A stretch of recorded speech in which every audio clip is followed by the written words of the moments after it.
meeting of the Committee on Equal Opportunity. And just to welcome everybody, I need to remind you of a couple things. This meeting is being live streamed to YouTube for the general public, so it's open access. All audio and video is being captured and recorded, and in order to participate in the meeting, your video must be turned on. We have to be able to see you to vote and that sort of thing. When you are not the active speaker, please ensure your microphone is muted so there isn't any background noise, like barking dogs and crying kids. But if you do need to speak, please raise your hand so I can tell you before I can call on you before you unmute. Does anyone have any questions? Okay.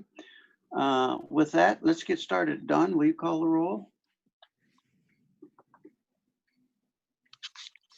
Whitney Allen.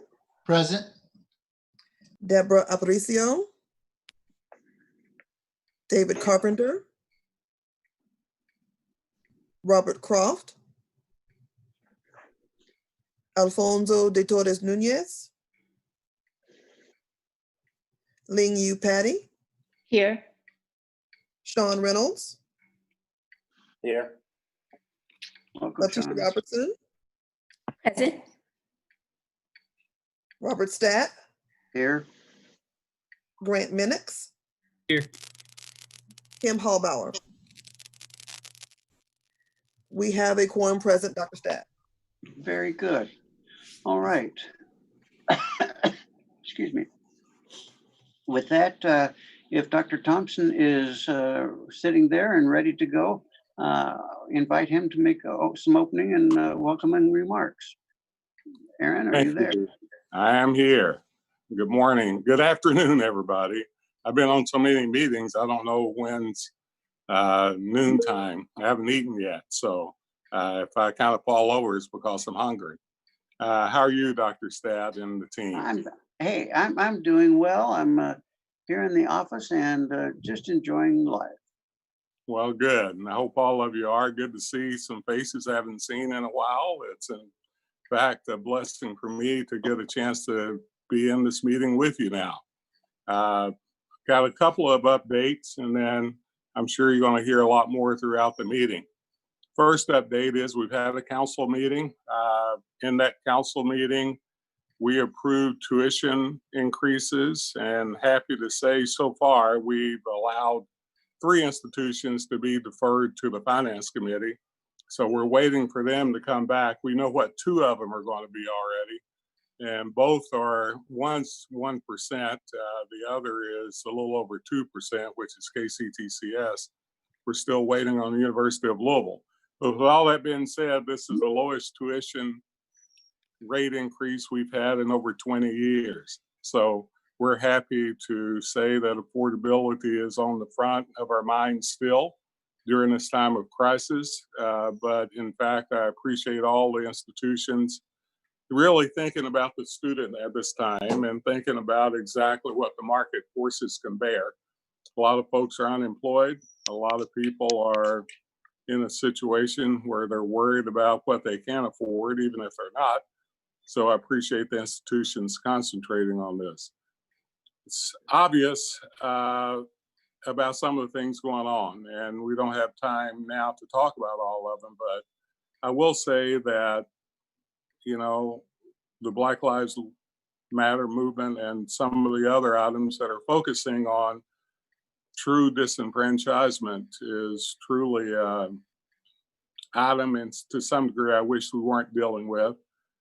Because I wish it weren't at this place. But you all exist for a reason. And every statement I've made so far, I point out the value of education as to the solution to a lot of the issues that we're dealing with. I also point out that it takes each one of us to have a voice in that. No matter how we express that voice, but a voice that we can truly use to state that it is important that we need leave nobody behind, whether it's in healthcare, criminal justice, and obviously education, but all the other areas.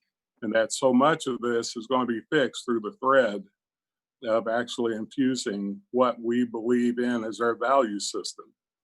to be a part of all that we do. The CEO and what you guys are doing, in fact, is going to that.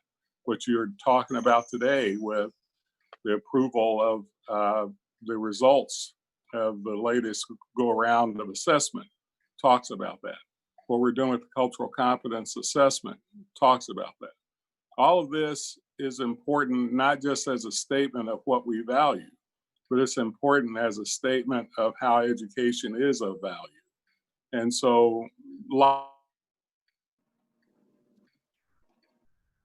Oops, lost him. He did say he hadn't eaten. Hope it, he did not. What, just crash right into the camera? do what?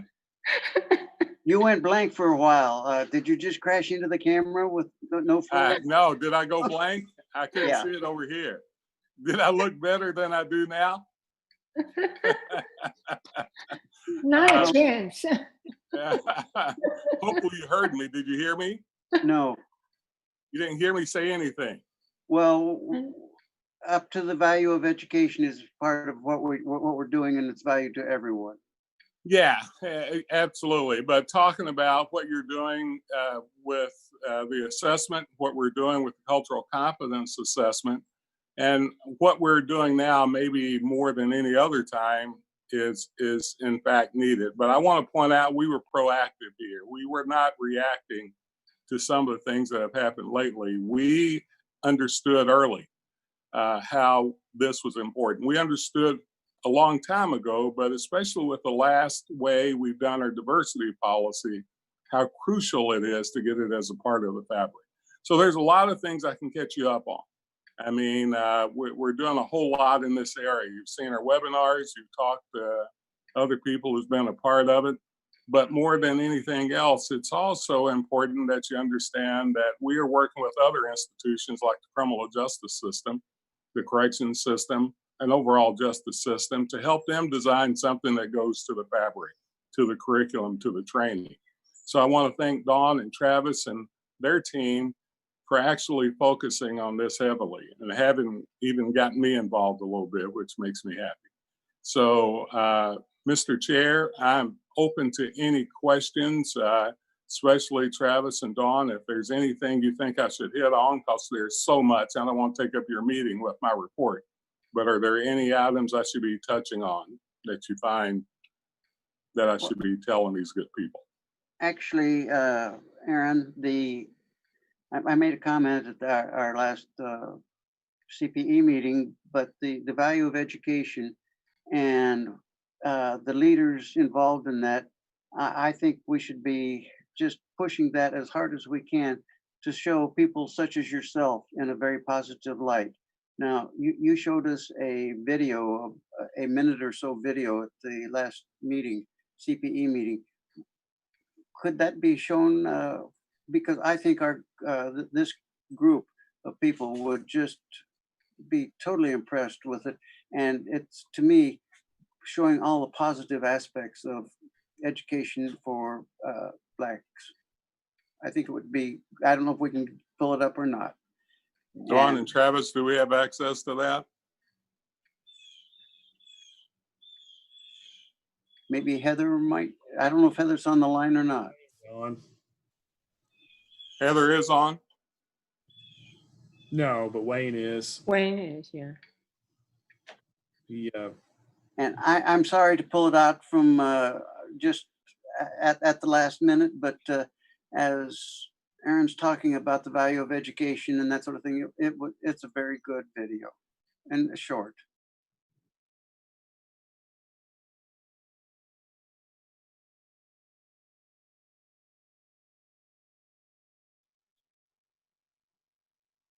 Okay.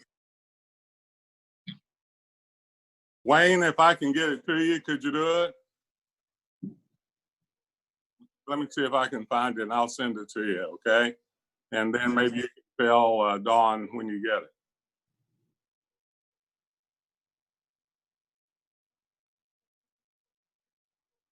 I can do that.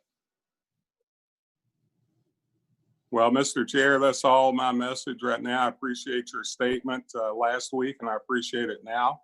All of us do have stories to tell. They may be different, but we do have stories to tell. And the story we need to tell is the value that education brought to our lives, because there's so many people that really don't get it. And I'm sad to say that many of those people are low income and look like me.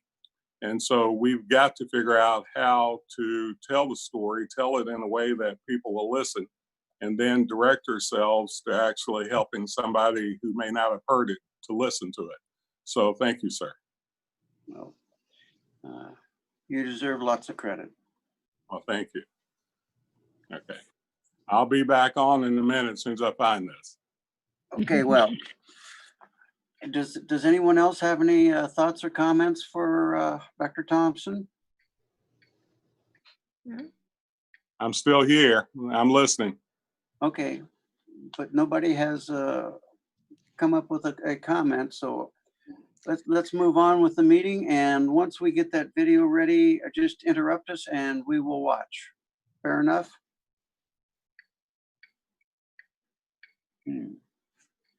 All right. The next item on the agenda is the approval of the minutes.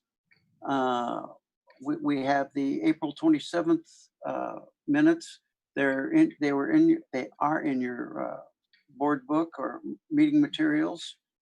Also note that the minutes from the December 12th Zoom meeting were missing from the April agenda, and both are present to be voted on today. Are there any objections to any of the minutes as written? No. Anyone willing to make a motion for approval of the minutes? So moved. Thank Second. you. You got Love, you gave a second. Okay. Mhm. All in favor of approving those two sets of minutes, please say aye. Aye. Aye. Opposed? The minutes are approved. Okay. The diversity plan reports, these are the final scores. Don, may we have the envelopes, please? Go ahead. Give them, you can go down the results. Okay. Actually, Don, just let me just make one opening cautionary note. I say cautionary.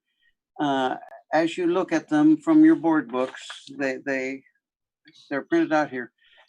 It's a little confusing to me because the numbers are quite a bit to the right of the school.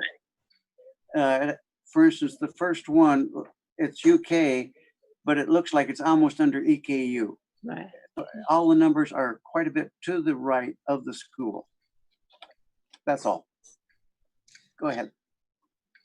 I am going to just provide a brief presentation. And if someone can give me a thumbs up to make sure my screen is being shared. Can you see that? I Yeah. see it. Mhm.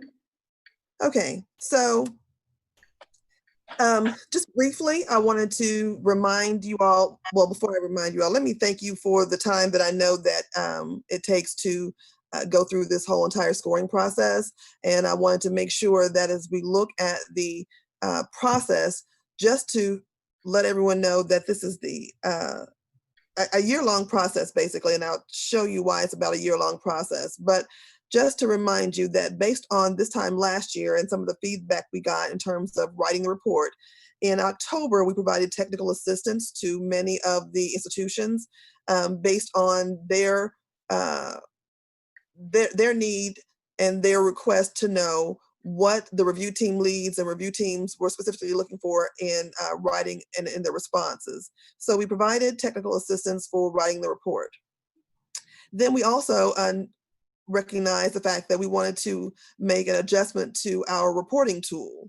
And so our team at CPE worked on creating a new reporting tool, and that was shared in February. We also did training of the review teams in February, and then in March, the actual reports were due. We disseminated those to the review teams and they scored them, and those initial reports were given to you all on April 27th at the last CEO meeting. And those institutions that did not meet the minimum requirements, there were 6 at the time, had an opportunity to resubmit those narratives for which the review teams wanted some more information. And so they did that, and those were re-evaluated. And we're here today to give you the final scores. The final scores were also reported out at the last CPE board meeting on Friday. And then for any institution that does not meet the minimum score still after the resubmission, then they have the opportunity to submit an improvement plan, because as we know, those institutions that do not meet the minimum required score are not automatically eligible for applying for new academic program approval for the next academic year. But they are eligible to create an improvement plan, which ultimately asks them to give a description of what they think went wrong, either in the report writing or in data collection or evaluation, or in their plans, just to do some self-reflection, to talk about what they think happened for them to not meet the minimum requirements, and then how are they going to address that, and then ensuring that they don't take away from any budgetary requirements going forward. And so where I said earlier that this was a year-long process is that they will have until October to submit that new improvement plan. And then at the October CEO meeting is when you all would vote to see if those improvement plans were acceptable. So again, this is a year-long process in terms of this evaluation of these diversity plan reports. And in terms of the scores, you all know this, I didn't want to spend a lot of time on it, but just to remember that this is the data for 2018, 2019 that we analyzed. The quantitative and qualitative sections are both scored for universities. The quantitative maximum was 18 points possible and 16 points for KCTCS institutions, and the qualitative points were 18 for both. So that for minimum scores to be eligible to offer new academic programs, you'd have to have a minimum score of 24 for universities and a minimum score of 22 for the KCTCS institutions. So I understood Dr. Stack to say that there was some, I guess, misalignment in terms of your hard copy, but here you'll see that going the to scores college, for our in 4 fact, institutions are highlighted below in yellow. You'll see all of the scores there for our institutions, and keeping in mind again that 24 is your minimum. And then for our KCTCS institutions, the minimum is 22, and you'll see the scores listed there.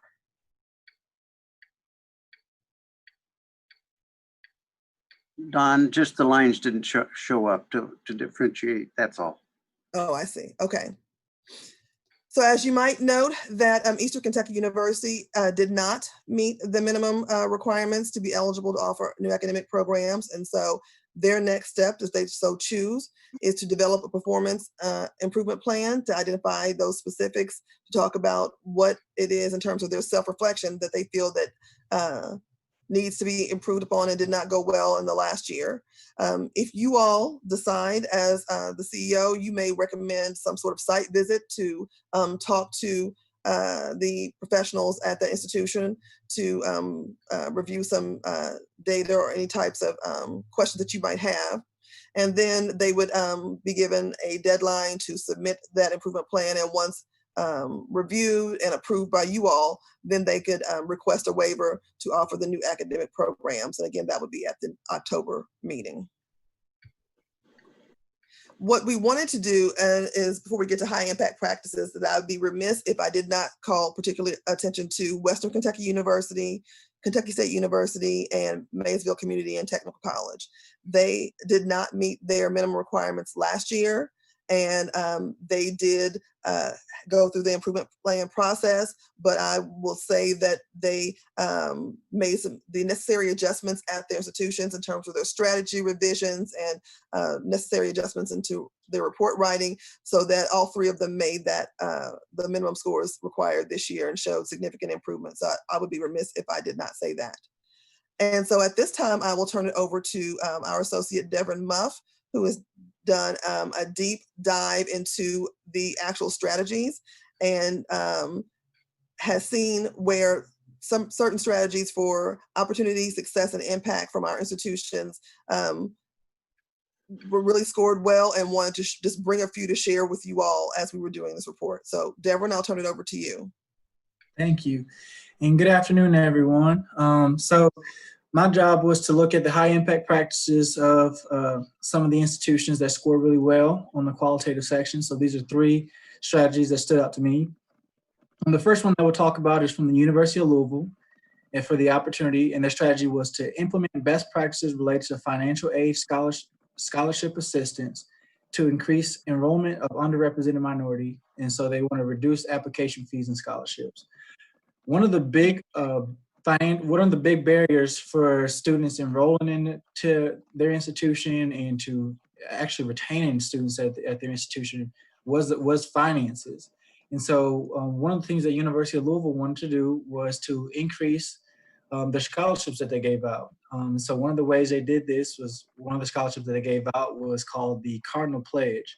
And a couple of years ago, they called this, a similar scholarship was called the Cardinal Covenant, where they gave out scholarships to students. So they gave out, and the original value they gave out was, they gave scholarships to just over 70 students in 2016. And then this last reporting year, they gave out scholarships to over 405 students, underrepresented students, and students who were low-income students that could really use the money. And that turned out to be a really good practice for them, and they could share the wealth in that way. The next strategy that I want to talk about is from Bluegrass Community and Technical College, and this is for the success strategy. And their strategy was to develop and implement a comprehensive array of academic, career, and support services for underrepresented minority students. And so what BCTC did is they started a scholarship program that was called the Academic Support Program Inspiring to Reach Excellence, or they called it Aspire. And so basically there were a couple different criteria that students had to qualify for to get into this scholarship program. But the scholarship was meant for underrepresented minority students, particularly African American students and Hispanic and Latinx students.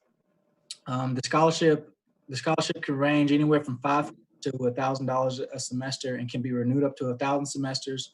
Students had to have a minimum of 2.5 GPA, and they had to be enrolled into the first year experience course, FYE 105, which taught students how to be successful in class and really use peer-to-peer mentorship, which was a high impact practice that a lot of institutions used.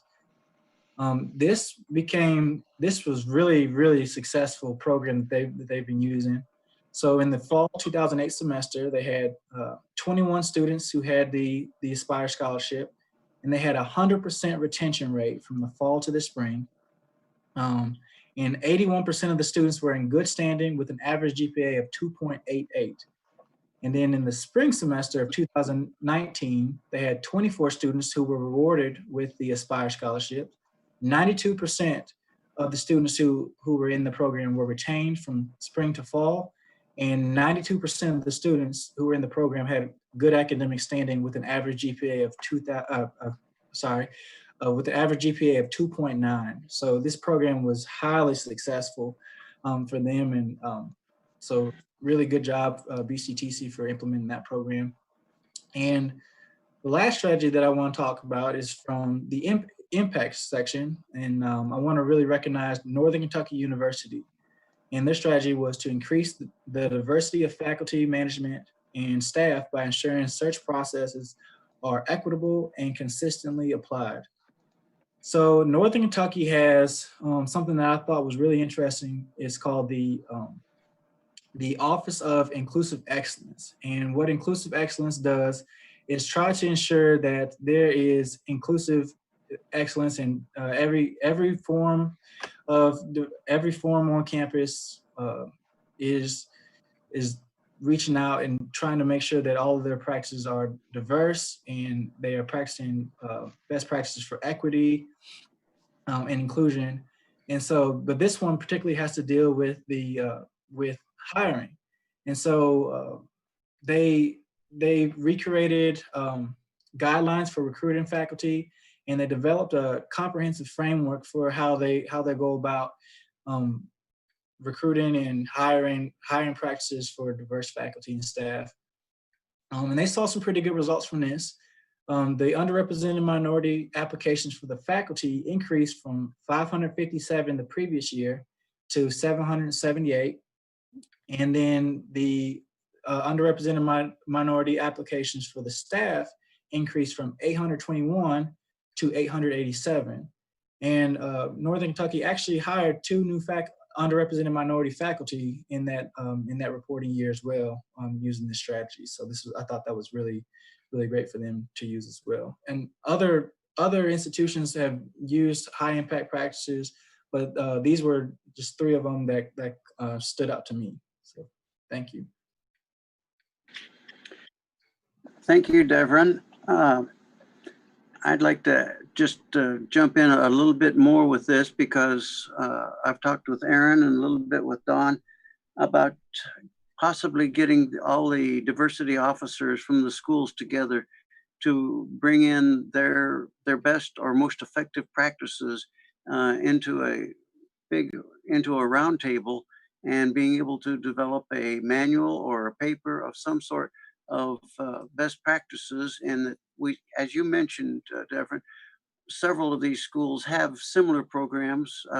Maybe we could distill it down and really get some very good input and finite programs going based on the collective wisdom of many of the schools. So Aaron and I talked about possibly getting them together, but with the virus and everything, that may not be possible. But we'd like to head that way to where we can coordinate or collate many of the programs that are overlapping or similar from the schools and take the best of the bunch. In fact, Bob, if I may propose, we could start with carving out a part of our website, of CPE website, and just put best practices there. And also put that information, what they are and why they are best practices, so that people have a place to go to. If they don't have to reinvent the wheel, they could have a sample that they could enhance on it, and everybody could kind of use that as a base. And then I think CPE, we could also conceive of some kind of prize or award, like on an annual basis, to kind of recognize their efforts. So those are 2 ideas that I have. And they're good ones. And They are great. Yeah, those are really good ideas, Miko and Robert. I support those 100%. I just wanted to share a concern, and I'm saying this because I have seen this when I was working at the state. I have seen these things before. I think this is a great idea about getting them together and getting to share ideas so that we all go together in the same direction. My concern is whether these institutions may be willing to share that. And I'm saying this because they may perceive or they may think something such as, well, what I'm doing is good, is what is allowing me to recruit more students, allow me to recruit more things, allow me to do more things. So if I share this thing with somebody else, I may lose my edge or something such as that. So that would be my only concern about how we as a community could leverage that. And I think that perhaps the awards may be a good idea. I'm going to go a little bit further. I would probably propose something such as something similar to when you go to conferences and you are awarded like Teacher of the Year award. The Teacher of the Year award always includes a committee or a commitment, so that the next year you have to present what you have done well as part of your leadership role. So I would probably suggest something to the point or to the line of, whoever has scored the most points, or whoever has a really good strategy, or something such as that, we could make part of the commitment, something such as that. I mean, I don't know what you guys think. I'm just thinking about, as I said before, these ideas are coming from my concern of maybe the institutions, they are not very much willing to share with each other. Alfonso, I hear what you're saying, but remember that these practices are all written down in the plans. We have them, and my thinking was that people would be invited in to amplify what they've already written to us in their plans, which becomes part of the public domain, I believe. Okay. Thank you for the clarification. This is Love. I just wanted to add that this could also greatly support and benefit the cultural competency trainings that's been mandated for CPE for all the colleges and universities to incorporate and implement. Their training modalities that they currently have on campuses to support both students, faculty, and staff. So I think having that accessible, as Miko had stated, on the CPE website would help them in developing those plans as well. It's great feedback from everyone, though. But I just wanted to add that. And thank you for the input from all of you. As I said, this was just at the talking stage at this time, but the ideas and comments have helped to push us forward or farther forward, and we will be working on it. I'm not going to give a timeline though, because well, timelines aren't much right now. Okay. So Dr. Stat, there are a couple more slides I wanted to get to. Sure. And so with that in mind, before we go on to the next quick section about quick updates, I know that there were a couple of questions in terms of scoring. So I will pause at this moment. I know that Alfonso had a question, and if anyone else has a question in terms of the scoring section of this report, I'll pause. So I will go ahead, Don. Thank you. In checking the scores on the sheet, it really caught my attention that Eastern Kentucky University was the lowest score among them all. I was wondering if somebody could give like a brief summary as to why. So you remember in April, we had initial and preliminary scoring. And at that time, there were 6 institutions that did not score high enough initially to meet the minimum required score. And each institution was given the opportunity to go back, address the feedback that was given in the report. If they so chose to talk to the review team lead to get more information, they opted to do those. Most of them opted to do that, and they were able to rewrite to improve their score for the second time. I believe in the instance of Eastern Kentucky University, there was some changes, I believe, in terms of who was required to do what in terms of the reporting. And based on some of those changes, and what's going on with the institutions in terms of budgets and coronavirus and planning for the fall, I think that, as you saw with the timeline, this is a heavy lift. And anyone new that's being brought into the process at this stage, I know that it can be overwhelming. And so there were 2 sections of the report that Eastern Kentucky University could have resubmitted, and they only resubmitted one of those sections, and what they resubmitted did not meet the minimum requirements. And I think that when we reached out to them to work with them, I think that time just got the best of them, and they opted not to resubmit the rest of the required documents in order to be reconsidered for the reevaluation of the score, which ultimately led to the score that they have. Thank you for the clarification. It really caught my attention, so thank you. No problem. Are there any other questions on scoring?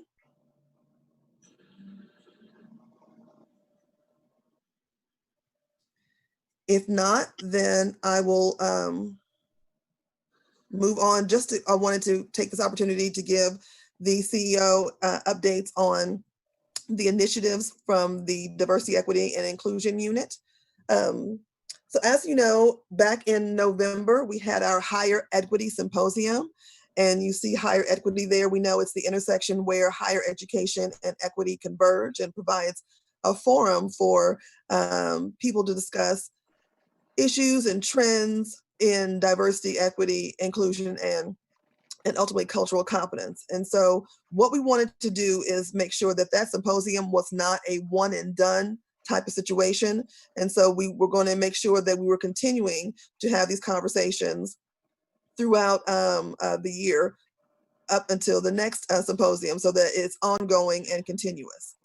And so what we wanted to highlight here was that, again, we had the symposium, and we'll talk a little bit more about where we're going from there. But we want to talk about the notion of cultural competence certification. I think Dr. Robertson and Dr. Stat both spoke to this a few moments ago, and Dr. Thompson as well. In our policy, we know that we talk about graduating students who are culturally competent. And if we want to make sure that students are culturally competent, we also want to make sure that the faculty and staff are culturally competent as well. And so back in March, even though we've been talking about it prior to that, back in March, we convened representatives from our post-secondary institutions, both faculty and staff, to start talking about what minimum competencies they believe one would need to have in order to be considered a culturally competent graduate or a faculty or staff member that's culturally competent, in an effort to see if we can expand those statewide. So we started to have this conversation, and then of course the pandemic hit and we weren't able to come together in person. And we're picking up this work next month. But we're looking to see about how we can identify and agree upon minimum competencies that faculty and staff and ultimately students would be able to demonstrate or be exposed to or experience or have a skill set that can be ultimately assessed or measured to determine cultural competence. And how could we eventually micro-credential that so that people would be recognized for having gone through this program.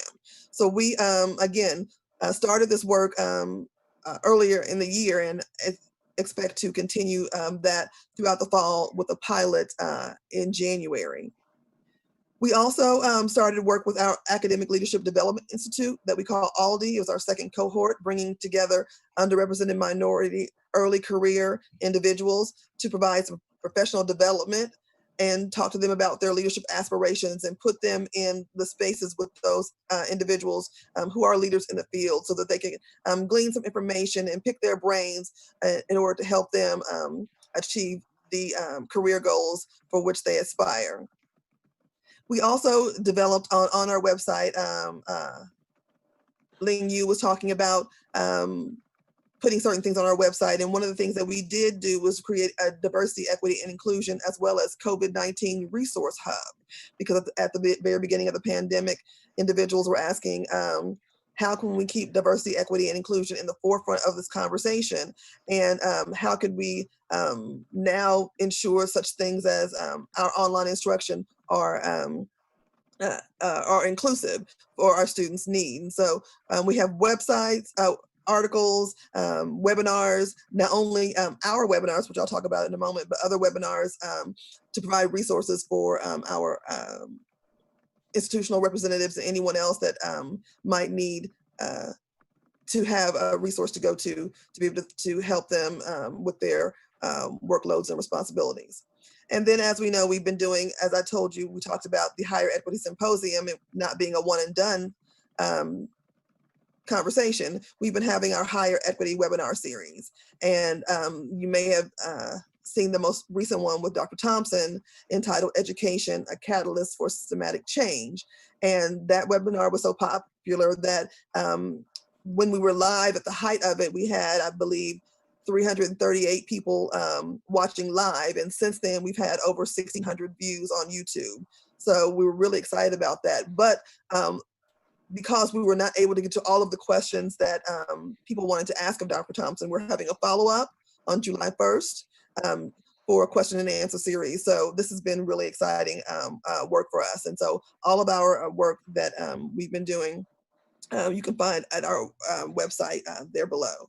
So this would be a time if anybody had any questions, but I wanted to just make sure that you all were aware of the things that we have been doing. So before we go to our next section, are there any other questions that anyone has for me or anyone on the team? If not, Dr. Stat, I believe Wayne Fielder is ready with the video that you had requested earlier. So if you wanted to Go do that at this ahead, time. Wayne. This is just, to me, it was a very moving and very powerful thing to promote the value of education, and Aaron did it so well, I thought. So go ahead, Wayne. Going to college, in fact, to me, was a route out of poverty.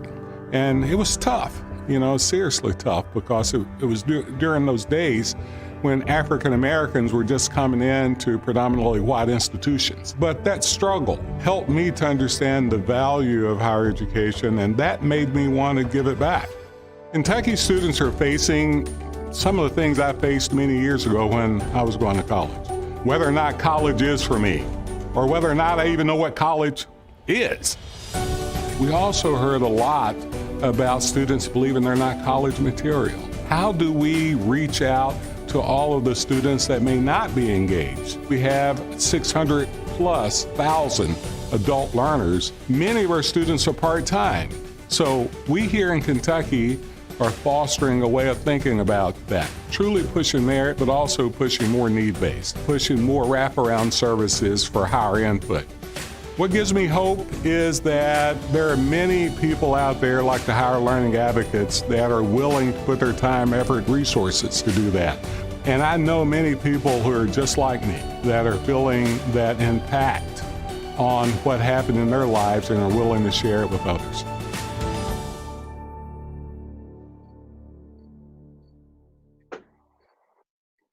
Well, thank you for that. I see that most of us did not have the video. We had good sound, but the video did not come through. He's no stranger to you if you were here last year at least. He's in great team. Oops. Wow. I'll Okay. let y'all know, I'll kind of throw myself a little drop out there, but I shared it on my LinkedIn page, and you can go ahead and connect me if you want to watch the video. Okay. Graduate does need Well, connection. Wayne, thank you. I know it. Yeah, well, and I apologize for just coming up with it blindly for you and that sort of thing. But even from the sound, I think you picked up that Aaron is a very good spokesman for education. Mm-hmm. And I was younger in that video. So Wayne, thanks for not getting it to him, man. I appreciate that. All right. I'm gonna have to talk to Wayne off the air, right? Well, no, it's on me because I just pulled it out. But regardless. You missed how young I was. I'm telling you. I didn't have the gray beard then. Dr. Stat, might I have a moment to speak to the group? Okay. Yeah. Just before we move on. You know the agenda. You know the agenda, and we can either go to the revisions to institutional strategies and go through those, and then come in with other businesses. Or if you would like the floor right now, take it. Well, it has to do with what we just finished up before we moved on. I just wanted to thank you all so very much for your help with these reviews. Probably said it the last time, but I want to say it again. And I mentioned it at our board meeting. We gave the board a similar presentation to what you all got. Plus I went over, did a little overview of how the process works. And I mentioned all you individuals by name and how much we appreciate your all's help in serving on this committee and the value added, and particularly in the review process, the annual review process. We know how much work that is. It's a lot. You guys are all volunteers. Everybody's really busy, especially during this time and all that's going on. And but there's just so much value in this process. I think that's added. I mean, the comments that are given to the institutions on their reports, or the feedback is always so rich and valuable. And so just thank you so much for your service on this committee and for all the hard work you put in on this. We really, really appreciate it. Thank you, Travis. I know so many of the people put literally hours into it, into the work, and the results, well, we can see them, because if you look at the tables from the results, most schools went up several points on their scores, and part of it is they perhaps learned what we were looking for better, and it was better written. But also the efforts, I think the schools are taking it very seriously, and the efforts are just starting to bear fruit. Absolutely. And then one more thing, if you'll humor me, I just want to say also in relation to what Dawn was mentioning earlier on the other things that we're doing. So not only were this annual review process finishing up and that busy, Dawn and Jessica and Devrin just done a fantastic job of pulling together all the other things that we're doing with these webinars, the symposium, between the Aldi group pulling together and the cultural competency certification. All this stuff is going on right now. We're so deeply invested in this work, and then all the tragic events. And we had a framework in place to move quickly. I mean, we've had webinars on COVID-19 and inclusive pedagogy, learning how to teach more in an inclusive environment online. We had a webinar talking about with institutions discussing dealing with underrepresented students during COVID-19 and trying to assist them, and really a practical guide and some guidance and anecdotes from individuals that are actually doing this stuff on their campus. Dawn mentioned, and then Aaron's presentation that he gave with 1,600, 1,700 views. The other webinars had 70, 80 views, which doesn't sound like a lot compared to 1,600. But I mean, when you think about the practitioners around the state tuning into these and actually getting real content to take back with them on their campuses, it's just amazing. And so I just want to commend our staff here at CPE, Dawn, and her leadership, and Jessica and Devrin have just done such a great job. And we really are moving this agenda forward here in Kentucky, and I'm proud of where we're at. So thank you, guys. Good to hear. Thank you for those nice comments. Travis, I'd also have to say, with thanking Dr. Offit, Devrin, and Jessica, you've done a fantastic job as well, working in those efforts, and you deserve to be commended as well. Amen on both of those. Good job, guys. All right. Okay, let's move on with the agenda and the revisions to institutional strategies. We have several modifications that have come in. Dawn, how do you want to handle this? We start with the Ashland Community and Technical College. We've got their report out there. They've got, what, 9 strategies now. Do you want to just hit the strategies, or how do you want to handle this? Yes, Dr. Stad, you can take each one of them individually, see if anyone has any questions, and then you could either, if no one has any questions or comments, you could adopt them together, or you can go through and adopt them individually. But just for cleanliness of a linear process, I would just go with Ashland, and then I would go to the next one down your agenda, and that way we could make sure that they are captured that way in the minutes, and no one would have any confusion. Right. Okay, and that's the way it's presented on my screen as in that order. With Ashland, they've got 3 strategies in the opportunity. Basically, they're looking at improving the relationship between Hispanics as one of the strategies, and veterans as another part of their strategy. In the success area, they want to track campus activities, and they have developing an e-learning center. And then on the impact, they have 4 strategies in which they want to improve their database or data collection, faculty training, student focus groups, and a wider array of recruitment advertisings for faculty and staff. Anybody have any further comment on the Ashland group? No. Okay. And now if I can get this to work again. Hazard Community College, opportunity, they've got 3 strategies. They're focused again on specific recruitment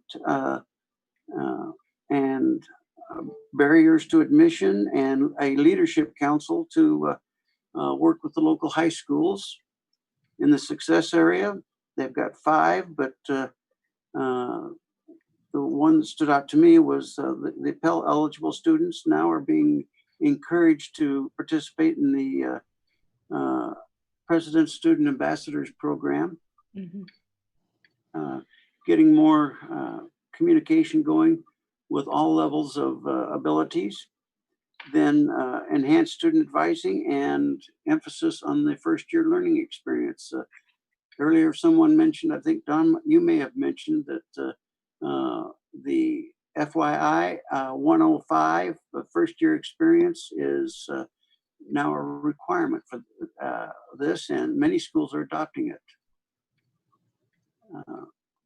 So anything further on that?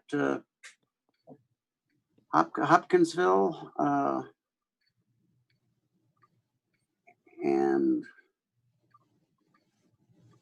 my machine is not working the way I thought it would. Sorry. Okay, Hopkinsville. Again, develop recruitment and outreach efforts to the Black and African American community, to the Hispanic community, and low socioeconomic community. From being a reviewer on this, I think that could be combined into a multifaceted single strategy. Develop recruitment and outreach efforts for the Black, Hispanic, and low socioeconomic communities. That could, instead of being a 3 strategy, that could be a single strategy, but that's my editorial comment, period. Nothing else. Success, increase completion rate for underserved populations, and impact. They want, and as everybody does, increase the number of applicants from under URMs, and the workplace diversity in workplace hiring. Retain racially and ethnically diverse faculty, as everyone does.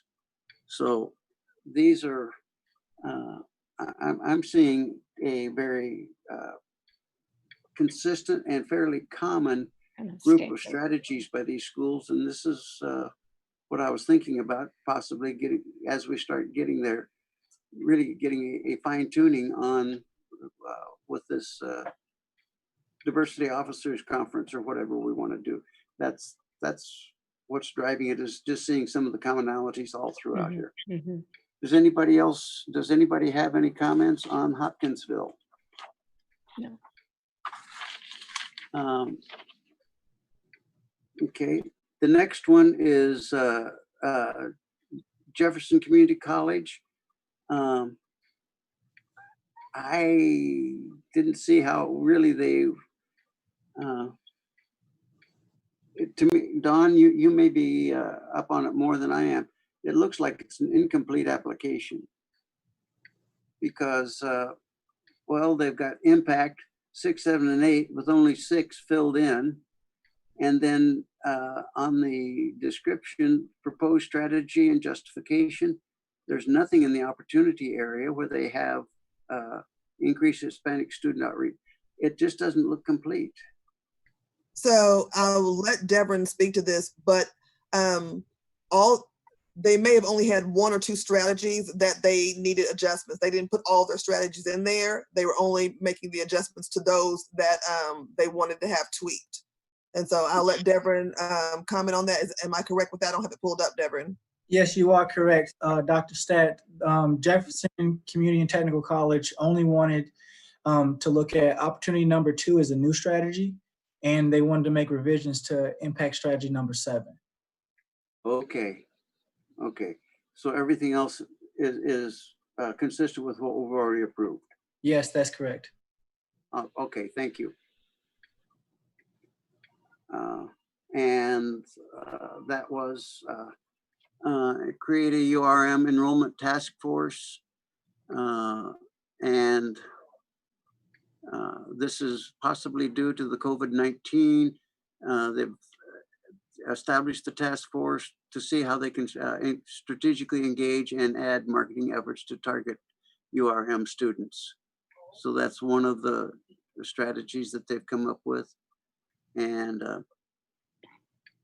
the next one is how to prepare our faculty and staff to interact better with a diverse student body. And this is part of their diversity plan. So cultural training, I guess, would be the key word there. Is that correct? Okay. I don't know if everybody else can see it, but I see Devon's head shaking. I didn't hear it shake, but I saw it shake. Okay. Anything on Jefferson Community College? No.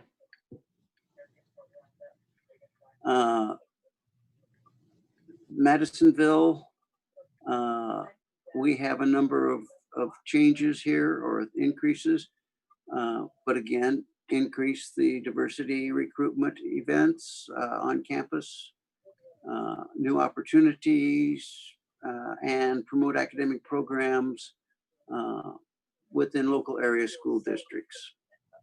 On the success, advising and interventions, support offices, and expand campus programming to support low-income students. On the impact area, promote diversity among the faculty. That's a common thread again. Encourage the development of cultural competence in our student body. And the third strategy, encourage the cultural competency of faculty and staff. Any questions on the Madisonville? Mm-mm.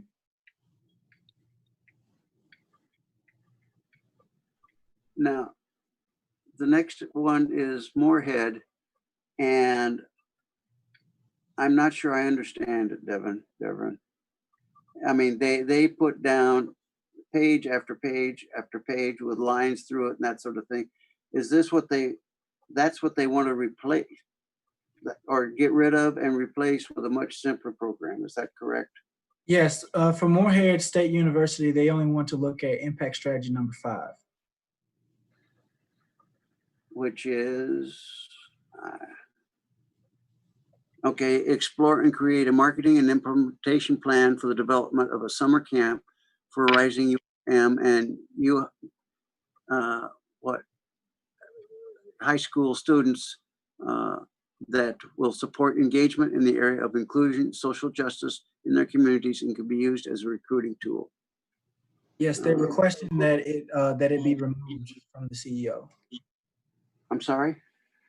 They're requesting approval to remove that strategy.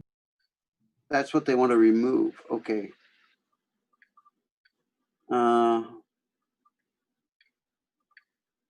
All right. And then I gotta admit, I didn't go through that whole list. Then we've got the Owensboro revisions. There's 16 strategies there.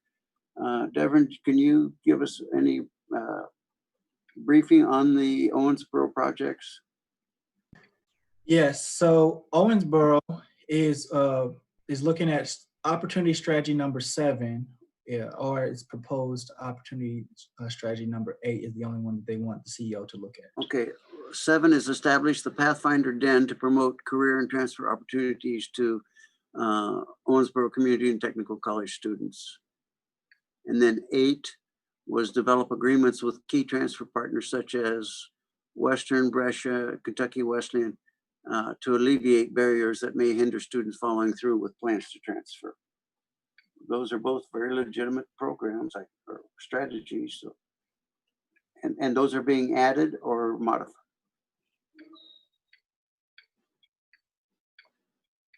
They're being modified. Okay. All right, group. Do we have any discussion of any of these? Anyone? Bob, Oh, I go kind of ahead, think, Nico. yeah, I kind of think the same as you do, that a lot of these are all very similar and very generic. Right. So I don't know how we could, again, if we set a best practices side up, probably that would help them to deviate from that or enhance on that rather than going through the same thing over and over. I don't know. That's the way I feel when I read these revisions. And Just- that was my suggestion earlier on, just Yeah. because of going through these and feeling the same thing you are. Mhm. Could it be that perhaps they are kind of holding back? I mean, like given all the circumstances that are happening, that they may be holding back a little because they don't know for sure what it's gonna look like, and they are kind of like not wanting to make themselves fail or something like that. Not taking risk.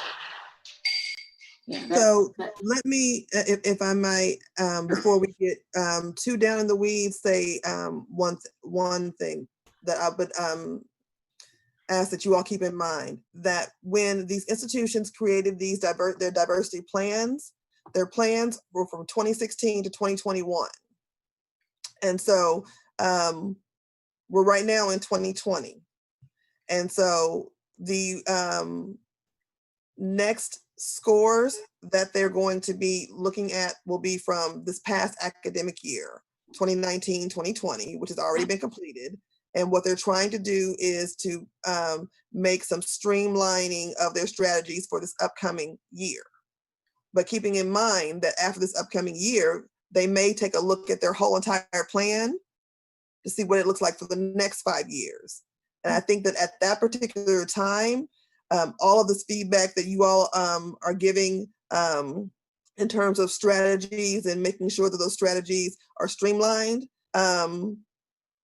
I think if we put that into perhaps a strategy writing workshop, training or what have you, so that they'll know what you're looking for, and they can do it one time, I think might help instead of, every year having to go back, and make, adjustments, based on the feedback that they're hearing. So my humble suggestion might be that we look at something, collectively on a larger scale, taking into consideration everything that you all have said. Actually, in that regard, part of our scoring process, the last section of, we have fidelity, effectiveness, and then lessons learned in our scoring process for each of these. And yes, they may be holding back. I don't really think so much of that. They're putting things out there, trying them. And if it doesn't work, that's where the lessons learned comes in. And they get, if they have something says it didn't work, they can still get a 2, which is a decent score, because they've recognized that, okay, we tried something, it didn't work, it wasn't as effective as we thought, we'll move on. And that's where the modifications that Don just referred to come in. In addition, I think that before we call for a vote, I'm not sure if you mentioned Murray State University. Did I miss that? I don't remember hearing that. You mentioned that, but it had a lot of lines. quite a few. Is that Moorhead or Murray? There's both of them. I didn't mention Murray. Because I'm just trying to go through this.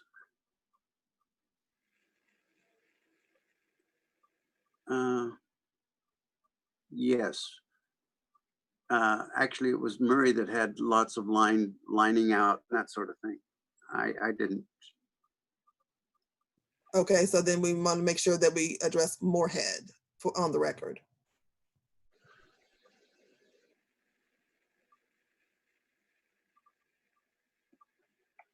So to Endeavor, feel free to jump in. So if you're saying that Murray was the one that had all of the lines and everything, Murray Yes, had about 160 the small some odd print. strategies, and they wanted to condense that 100 and some odd strategies to a smaller number.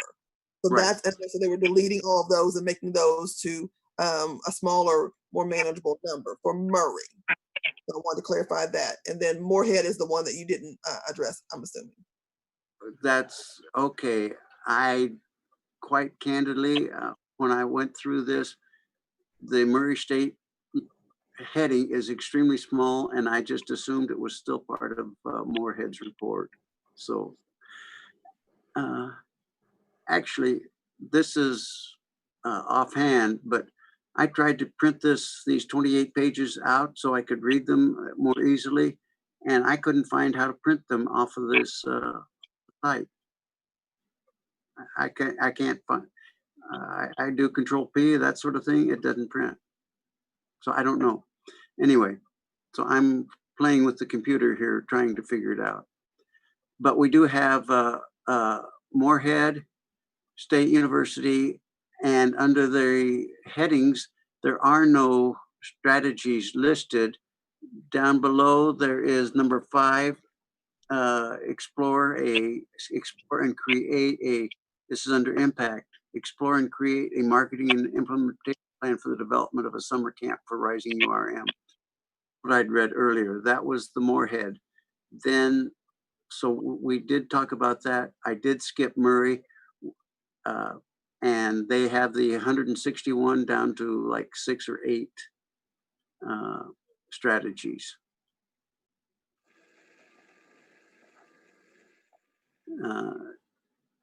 So Murray has been mentioned. I did not read through it. I'm sorry. Does anybody have any comments? It out.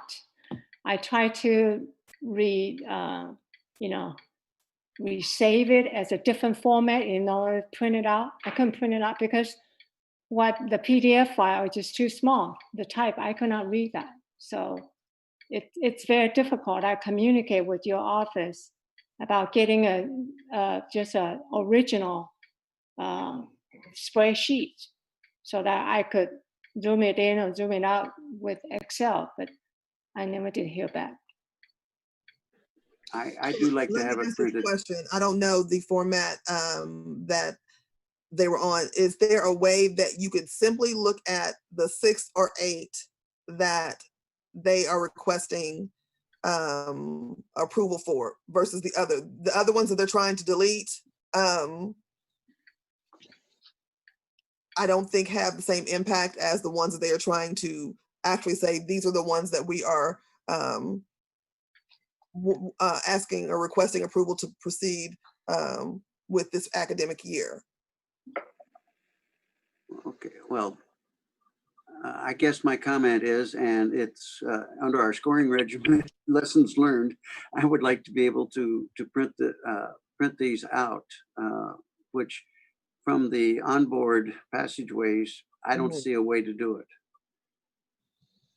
Okay, and I'm not as familiar with onboard passageways. Okay. I mean, that's just quote unquote lessons learned for next time. See what we can do. Agree, Miko? Yes, I do. I agree, Mike. I just want to make sure that as we're looking at the approval process, that you have something that is worthy of discussion, approval, or what have you. And so I don't know if Devin has a do you have the Word document? They were sent to me in PDFs. I can, if I'm allowed to, I can email this to you all so that you can all see it and zoom in on your screen. Well, as Would far it as be- that, go ahead, Miko. Oh, I'm sorry. Oh, I was going to say, would it be possible, Devin, for you to just pull up the PDF for Murray and just expand it on the screen so that way we can see the 6 strategies that they have proposed? Because they have 2 for opportunity, 2 for success, and 2 for impact. And those are the only 2 that they need us to vote on. If you could share your screen with that PDF document. But I think moving forward, there is a link on Onboard where you have to actually press the down arrow and it will download the documents, and you open those and you have to save them to your technology, either your iPad or your computer. But it is difficult to navigate Onboard if you're not familiar with how these documents are in that the note section or the board book section. And so if it would be possible moving forward for us to just receive these documents like with the agenda in the email prior to going on to Onboard, I think that would be a lot more feasible for the committee that is unable or unfamiliar with navigating Onboard. Thank you, Love.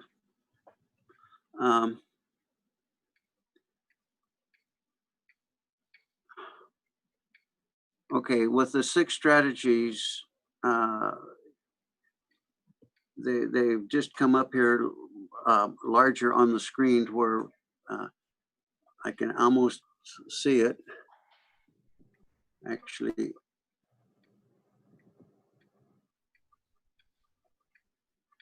okay. Increase the exploration of principles of inclusive teaching, universal design for learning, and instructional adjustments to the classroom. That's a proposed strategy 1. Strategy 2, an opportunity, increase the number of submitted first-time freshmen and transfer admissions applications from minority students. So increasing the student population. Success strategy 1, which is the 3rd strategy for them, continue to participate in activities and training which promote an ongoing awareness of the changing climate of student affairs and the impact of diversity on the work. Division of Student Affairs. Strategy 4 in success, work collaboratively with the Office of Alumni Affairs and Student Affairs to enhance diversity recruitment initiatives. Okay, impact strategy, strategy 5, participation in diversity and inclusion training opportunities for senior leaders, Office of the President, Vice Presidents. So getting the higher administration better trained.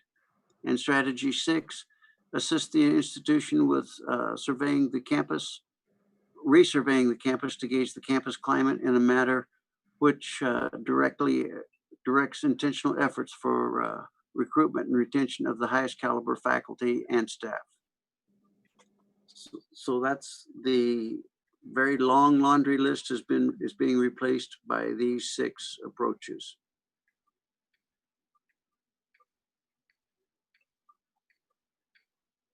They all sound very good. Yeah. Very effective. And again, just from an editorial standpoint, it seems like the institutions are starting to focus in on really what is needed, the important aspects, and becoming very much committed to the whole diversity approach and consolidating it down to workable strategies. Yeah. Okay. Okay. So thank you for picking that up, Dawn, on the Murray, that I missed it. Do I have any other comments or about the different proposals. And I think, Don, you mentioned it would be appropriate or permissible to vote on all of the different proposals as a complete package. Yes. Okay, if that's the case, may I have a motion to approve the strategy revisions for the different schools listed? I so move. Do I have a second? Second. Okay, Grant, thank you. Any further discussion? All in favor, please say aye. Aye. Opposed? Abstentions? Thank you, it is approved. Item 7 on our agenda is other businesses. Don, do you want to have any more updates on the CPE diversity, equity, and inclusion initiatives? Or have you pretty much No, Dr. covered? Stack, I did that in the previous one. It was all together for our CPE board meeting. So I have no other updates. Okay. Then on the agenda, we have approval for the proposed meeting dates for 2021, 2020, and 2021. And they are October 26th of 2020, January 25th of 21, April 25th of 21, and June 28th of 21. And if we have any other business training sessions and that sort of thing, they will be scheduled through Dawn, correct? All right. May I have a motion to accept those meeting dates? So move. Second. So moved. Okay. A second, perhaps? I second. Okay, Love, thank you. All in favor, please say aye. Aye. Aye. And I mentioned in other business, the scoring sheet. I sketched out something here that to me will follow the submissions fairly closely. It's intuitive. I don't know if you can see too much there. I apologize for not having a slide, but basically what it amounts to is under category, opportunity, strategy, it spells out what the strategy is. Then I have boxes for fidelity, effectiveness, and lessons learned to make notes. Then the next one, strategy 2, promote minority focused scholarship, something like that. Again, fidelity, effectiveness, lessons learned with boxes to make notes on. And you can put a score how you did, 1, 0, 1, or 2. So I sent that on a few weeks back and asked Don and Travis and Aaron if they thought it worthy just to push it around the staff there at CPE to see what they have and to clean it up, make modifications. So that will be coming down the road, or that idea is coming down the road in the future when we have to go back to scoring again. But that's what I've been up to. Dr. Statt, I believe Dr. Thompson wants to say something. Go right ahead.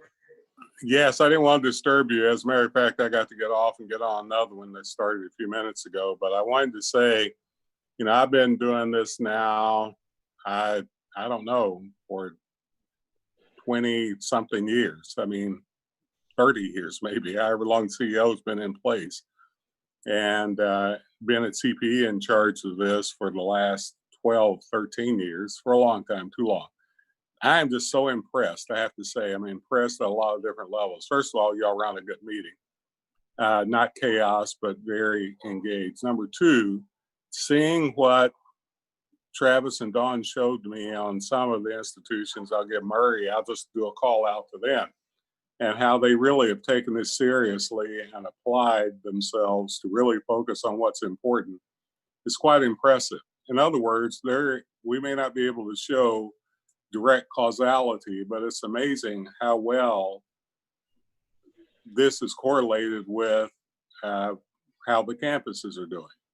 So if you are not familiar with how things were in the past and look at it now, you should be, first of all, very impressed with yourselves. And Dr. Stad, and I want to thank my team, you know, Dawn, Devin, Jessica, Travis, all those that are engaged in this and seeing what I'm seeing. Yes, I think we have more to improve on, no doubt. But just seeing, and I know Travis would probably agree with me as we sit down and thought about what we need to do this next iteration, and how he even took control of this and did some things in the writing process and went back and forth as we got it approved.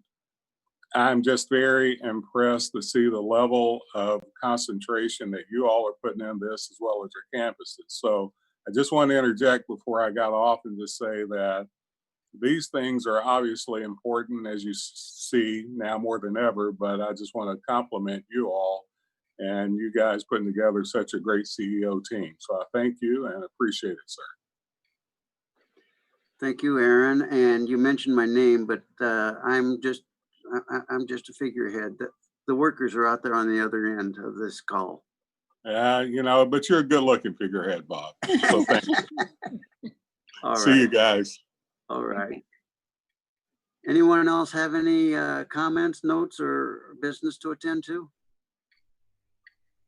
Well, there's always, there's one motion always in order. You know, the motion to adjourn. Second. Second, and you know, all in favor, the leave button. Bye, everybody. Yeah. Have a great rest of the summer.